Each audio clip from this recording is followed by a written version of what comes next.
to get started a little bit with your journey here, just tell me a little bit about your life after softball at Kentucky. Just what was the day to day like up till you found out about your neighbor's condition? So I am a healthcare analyst and a mom to three boys that are all in elementary school. So our house is busy at all times. I'm originally from Georgia, but the day that I read my neighbor's post was a typical cold Kentucky day. Got the kids on the school bus and happened to have some time before work. So I sat down and started scrolling the Facebook feed, as I think probably a lot of people do, just a moment of quiet, and happened to run across my neighbor's post explaining their situation. Yeah, definitely. And what was going through your mind as you were reading that post? I know in some cases you were like, I was compelled to click read more, and other times you would never do that. Just what was going through your mind as you read through that? Honestly, I don't even know why I clicked on the post to read more. Usually I have just a couple minutes. And so I browse through friend posts, pet posts, things, that kind of stuff. And for whatever reason, I clicked on the post to learn a little bit more. And when I saw the pictures of their son doing the same stuff that my boys do, all of the same things that our boys are up to on a typical day, the pictures could have been my boys. And that's what really got me. I kept thinking, this could be one of my kids. I can't imagine the thought of these parents having to watch their child basically slowly die and not be able to do anything to help him. My mind kept going back to those pictures and the thought that this could be my children and this could be our scenario. Yeah, definitely. And, it takes that extra next step to do something beyond leaving a comment or sharing the post on your social media. So you decided to talk to your husband. Just what were those conversations like? And what was it kind of like once you realized, hey, we're going to try to make this happen? Yep. So there are conversations that stay with you forever. You can remember exactly how you felt, where you were. And the conversation with my husband was exactly like that. I was nervous talking to him because I had no idea what he was going to think about this idea for a family that we didn't even know. And so the kids went to bed, got them in bed, and I sat down on the couch next to him and said, hey, here's what's going on. And the first words out of his mouth were, I don't like this idea at all. I mean, he was, and he'd still tell you to this day, he was worried about me first. What would this do for me? What if our kids had a need in the future? This was a family we didn't even know. What if I was giving away this gift that we might someday later need? And, through how wonderful Google is, and through conversations with the healthcare providers, you're given a transplant coordinator. So once you decide to move forward, you have somebody completely dedicated to your health. So after doing a lot of research on our own, I was able to call into the hospital and start this process. And my transplant coordinator, Shonda, was just the absolute best. Any question I had, she answered right away. Yeah, that's great. And how long was this section of your journey from the day you read that post to the day you found out, like, hey, I can help this family and I have passed all the tests that they need and we're good to go with this kind of donation? It was at least a couple of months. So I think I saw the post early February, and I got to finally meet and surprise Jackson's parents mid-April. Oh, wow. And what was that kind of moment like to be able to be, the people to welcome, to tell them that, hey, I'm going to donate for your son? It was the absolute best. It was the best feeling. It was the best experience. For whatever reason, I was really nervous going into the day. One of those types of situations I couldn't eat. I was just so nervous. As soon as I got the final call that day, which I'd been expecting, we expected everything to be positive, but I got the final call on a Friday, and I had cupcakes made because everything should be a celebration with cupcakes, right? And I got to take the cupcakes first to Jackson's mom, and she broke down crying, and it was an emotional experience for both of us, for two moms. Me being a mom and getting to tell this other mom, hey, I'm going to be able to save your son's life, was an unforgettable experience. I mean, I'm sitting here and I'm not a super emotional person, I don't think, but I still get chills thinking about that day and what it meant for both of our families. Yeah, understandably so. And just before the surgery, you kind of got your life sort of set up in a different direction when you found out that your job, you wouldn't be able to have more time off for your surgery because they considered it elective surgery. Just what was kind of going on in your head as you found out my recovery time just got shortened unless I lose some pay? Yeah. So I called to set up short-term disability, completely expecting, as with any other medical illness, you can take short-term disability. It's usually at a reduced pay, but that would cover the time that I needed to recover. And so I'd already prepared myself for that portion. And when I explained what I was doing to the associate that I was talking to, she took a moment away from the phone. And when she came back, it's almost like she took a deep breath, because she knew the news that she was sharing with me wasn't great. And it wasn't. She said, I'm sorry, this surgery is elective. And it was like a gut punch. Everything was kind of a blur. I feel like I said, this isn't elective for him. This is saving his life. But all of that was a blur. Immediately, my mind went to, okay, if this is an elective surgery, if I have to take the time unpaid, that's not reasonable for my family. So how can I make sure that I get back to a spot where I can be back at work? How many days can I take? How quickly can I get off painkillers? Because that was another part of the conversation. When I spoke to my manager, his response was, okay, you can take the 6 days, 4 vacation days and 2 weekend days, but when you come back, you have to be off painkillers. Do you think you're going to be able to do that after major surgery? And so in my head, I started planning out the days. What does that look like? Okay, I need to be off painkillers on Friday so that I can gauge my pain the weekend to make sure I can make it through a full work day. And I got incredibly stressed out. It went from a situation where I was really just elated, excited about being able to help out this other family, to incredibly worried about my capability to return back in the time period that I needed to be back. Yeah, and I understand that. And did you end up getting back in those 6 days and following what, your job kind of wanted you to do at that point? Yes. Yeah. Yes. So I donated my kidney on Wednesday. I was off painkillers by that Thursday, or I donated Tuesday. I was off painkillers by Thursday night.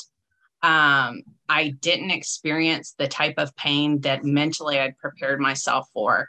I think as a former athlete, you're kind of used to being able to dig deep when you need to. And that's what I was able to do. I was able to return back on Monday. I can still remember the first email that I sent out to somebody. I can still remember the guests on the calls where I was joining teleconferences, and people knew that, hey, last week she donated a kidney and she's on this call, having to answer these questions about the system that I help maintain. So it was a lot, but it was doable. I did it. And if I had to do it, would I do it again? Absolutely. But I don't think that other people should have to go through that. Right. And you mentioned that you don't feel other people should go through that. We talk about you becoming an advocate for living donors' rights. Just how did this situation, your journey, push you into advocacy? Because some people would just go through it, suffer in silence, and not do anything after the fact. But you decided you're going to take it to the next level and actually spread the word on, hey, we need to fix this. What really pushed you, and how did you kind of get that movement going a little bit? So I went back to work that Monday and immediately started thinking, hey, other people shouldn't have to be in this situation. What can I do? And so I started researching outside of work hours, what provisions are set up in other states. And I knew Kentucky didn't have any bills for living organ donors. And so I started writing letters. I started researching. There's a great document the National Kidney Foundation maintains that has the bills that are in each state. So I wrote this incredibly long letter to all of my state and national legislators and asked for four things. And I gave specific examples from other states to say, hey, the state of Arkansas is doing this, this, and this. If we could follow this bill, and this bill, that would really be helpful in Kentucky. And I sent out all these letters, not knowing what I was doing, but knowing that I wanted to do something. So I sent out all the letters and I addressed them and get them in the mail. And about a week later, I get a response back from my state representative. And he says, hey, I'd really like to talk about this further, but you didn't include your phone number and you didn't include an email. So my first lesson was those things should always be included. But he wanted to meet to discuss what we could do. So 6 weeks after surgery, my incision still hadn't healed fully. We sat down in a coffee shop and mapped out what it might look like to make some changes in the state of Kentucky. And so the first session, we passed House Bill 46, which provides a separate paid leave for state employees for living organ and bone marrow donation. So state employees get the time that they need to recover if they donate bone marrow to save a life. If they donate an organ as a living organ donor to save a life, they get the time they need to recover, completely separate from their normal paid time off. That's great. Then, go ahead. Yeah. Go ahead. No, but finish your thought.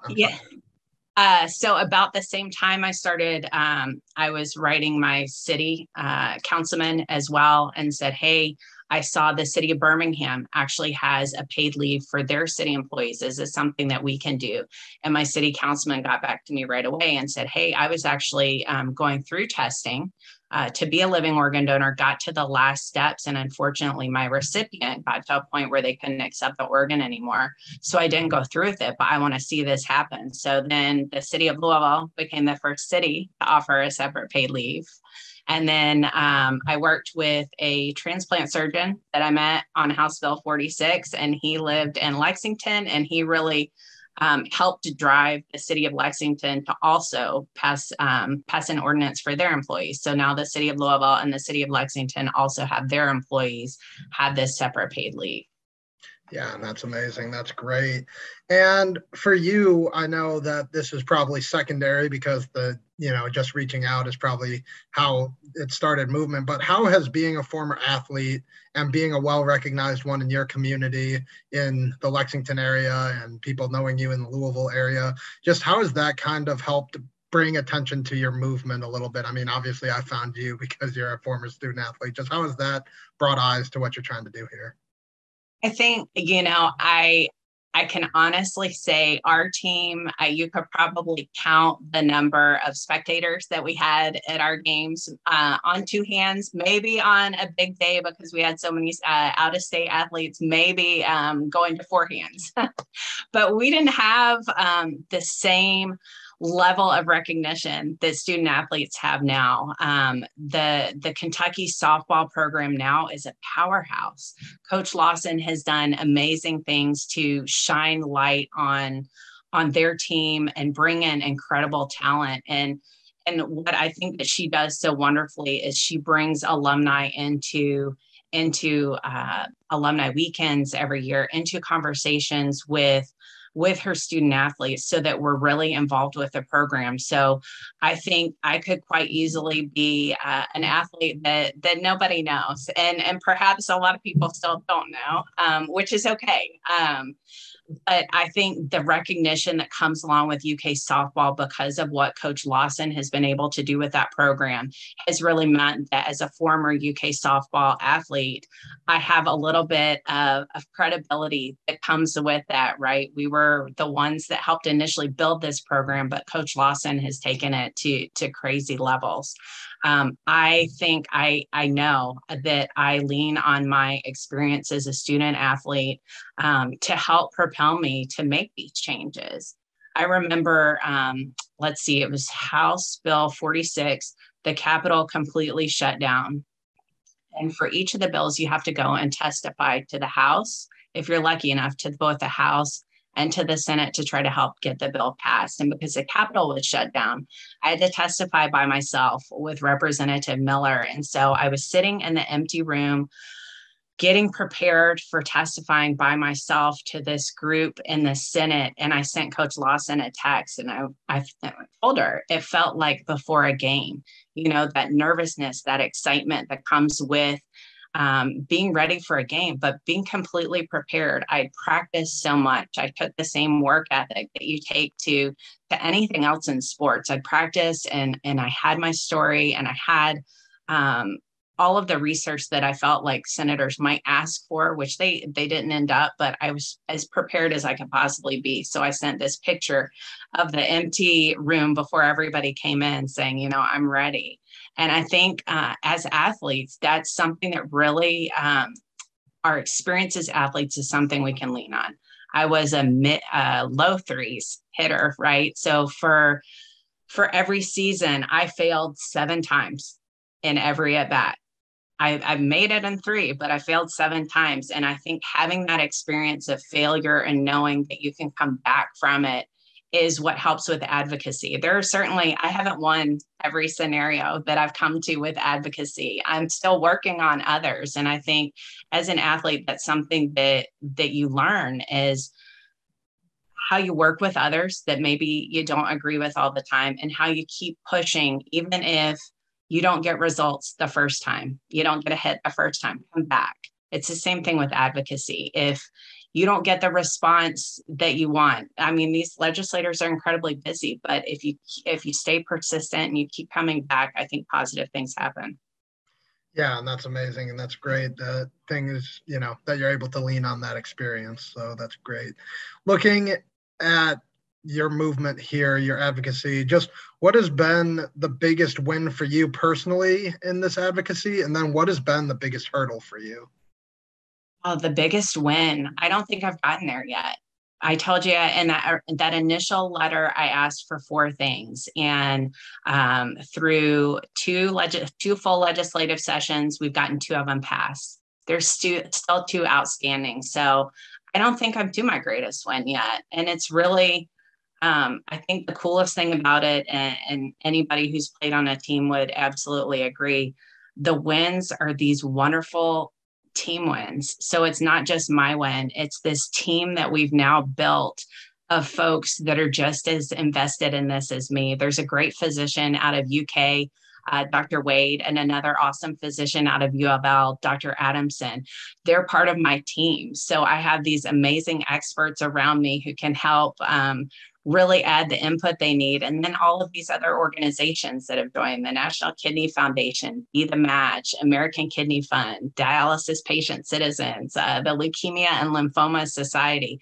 I think the coolest part of that is we're not to our biggest win yet. I think our biggest win will be when we achieve those 4 things. But when we do, I mean, we have this fantastic team of individuals just really trying to look out and make it better for other folks in the future that choose to donate either an organ or bone marrow. Yeah, that'll be great once you reach those 4 goals for sure. And then looking at your most recent move, House Bill 47, can you just explain what that is to the normal person, and then obviously give your reasoning as to why it should be adopted by Kentucky? Absolutely. So House Bill 47 is really cool because the bill provides a tax credit to employers that give their employees a separate paid leave for living organ and bone marrow donation. So 46 and 47 really go hand in hand. House Bill 46 that passed in 2020 already gives that leave for state employees.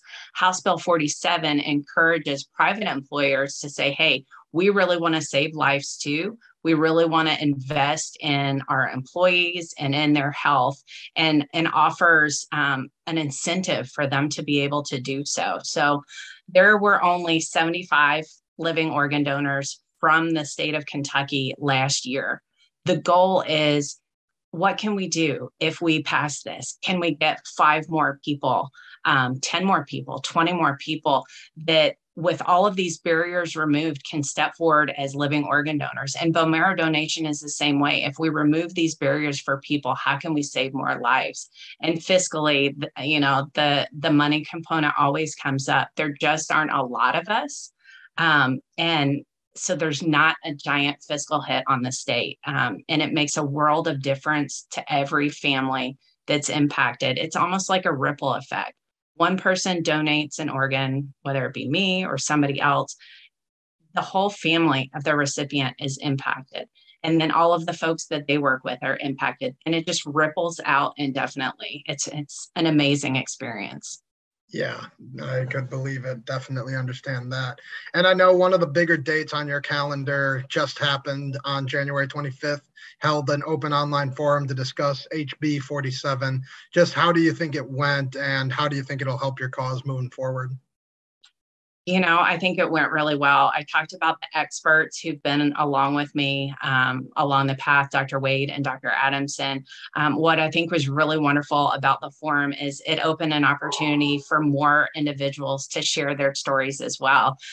There was a bone marrow recipient whose donor is from Poland, who is a grocery store worker, single mom, lives in Poland, and took the time to donate bone marrow, so that this person that she may meet or may not meet in America could live a better life and have grandchildren. And then for Fred No, who's a 7th generation master distiller, to talk about the legacy of Jim Beam and how someone within his family, within the company, was able to donate to him and save his life, it was incredible. It was a really just mind-blowing experience for me, because so often it's easy to feel like this is my story. Here are all the different pieces of it, but to hear other people's stories and the impact on other individuals, especially on recipients, really sheds light to what we're doing and trying to make it better for them. Yeah, I understand that. And looking at HB 47, if it does get approved, what would that mean to you and your advocacy? And then, you've mentioned the 4 things that you want to get passed, but what would the next step of your advocacy journey be? Well, ideally, I would love for HB 47 to pass.